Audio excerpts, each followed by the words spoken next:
எல்லாருக்கும் hi. So next வந்து RM command பத்தி பார்க்க போறோம். ஸோ பேர்லயே கெஸ் பண்ணிருப்பீங்க. ஆர்எம்னா வந்துட்டு ரிமூவ் கமாண்ட் தான் சரியா? இப்போ ஒரு ஃபைலையோ ஃபோல்டரையோ டெலீட் பண்றதுக்காக நம்ம வந்து இந்த ரிமூவ் கமாண்ட் யூஸ் பண்ணுவோம் லினக்ஸ்ல.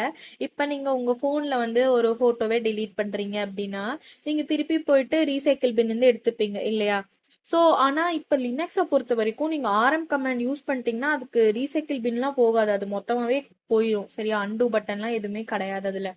இப்ப நம்ம ரியல் லைஃப்ல பார்த்தோம் அப்படின்னா இப்ப நீங்க நோட்ல ஏதோ எழுதுறீங்க, கிழிச்சு டஸ்ட்பின்ல போடுறீங்க. அந்த பேப்பர் உங்களுக்கு திருப்பி வேணும்னு நினைச்சீங்கன்னா இப்ப டஸ்ட்பின் வந்து திருப்பி நம்ம எடுத்துப்போம் இல்லையா?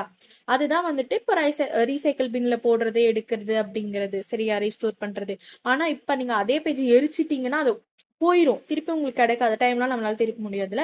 சோ அந்த மாதிரி தான் இந்த ஆர்எம் கமாண்ட் யூஸ் பண்றது, ஒரு பேஜை பர்ன் பண்ற மாதிரி சரியா?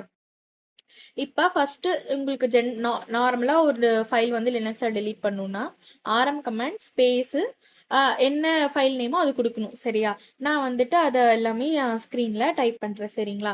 ஸோ இப்போ எக்ஸாம்பிளுக்கு நோட்ஸ் டாட் டெக்ஸ்ட்னு வச்சுக்கலாம். ஆர்எம் ஸ்பேஸ் நோட்ஸ் டாட் டெக்ஸ்ட்னு கொடுத்தா அது வந்து ரிமூவ் ஆயிரும், அவ்வளோதான். இப்போ எங்க தேடினாலுமே அது வந்து உங்களுக்கு கிடைக்காது. ஓகேவா? இப்போ நம்மளுக்கு வந்துட்டு என்ன நம்ம லைக் மெயினாக பார்க்கணும் அப்படின்னா, நீங்கள் ஆர்எம் கமெண்ட் நீங்கள் கொடுக்குறீங்க அப்படின்னா அது வந்து ஆர் யூ ஷோர் அப்படின்லாம் உங்களை கொஷின் கேட்காது, அது பாட்டுக்கு ரிமூவ் பண்ணிடும், அப்புறம் உங்களால் எடுக்கவே முடியாது. அதுதான் நீங்கள் வந்து நோட் பண்ணும் சரிங்களா? அடுத்து இப்போ மல்டிபிள் ஃபைல் நீங்கள் டெலீட் பண்ணும் அப்படின்னா, ஃபார் எக்ஸாம்பிளுக்கு ஃபோட்டோ 1 ஃபோட்டோ 2 ஃபோட்டோ 3னா ஆர்எம் கொடுத்துட்டு ஃபோட்டோ 1 ஃபோட்டோ 2 ஃபோட்டோ 3 ஸ்பேஸ் கொடுத்தீங்க அப்படின்னா அதை டெலீட் பண்ணிடும் மல்டிபிள் ஃபைல்ஸையும்.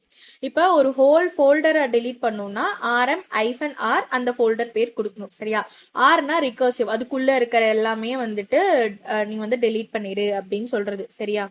இதே வந்துட்டு RM-RF ஃபோல்டர் நேம் கொடுத்தோம் அப்படின்னா எல்லாமே டெலீட் பண்ணிடுன்றது ஆரா, ஃபோர்ஸ் எஃப்ன்றது வந்து ஃபோர்ஸ் பண்றது. அதாவது கண்ணை மூடிட்டு எல்லாத்தையுமே டெலீட் பண்ணிடு, எதுவுமே எனக்கு கேட்காத, லைக் இது பண்ணாத அப்படின்னு சொல்ற மாதிரி. ஓகேவா? இப்ப RM-I கொடுத்தா அது வந்து இன்டராக்டிவ் மோடு. கண்டிப்பா உங்களுக்கு இதை டெலீட் பண்ணுமா அப்படின்னு சொல்லி நம்ம கிட்ட ஒரு கன்ஃபர்மேஷன் கேட்கும் சரியா? ஸோ அவ்வளவுதான். ஆர்எம் பத்தி உங்களுக்கு புரிஞ்சிருக்கும்னு நினைக்கிறேன். மறக்காம சப்ஸ்கிரைப் பண்ணிருங்க.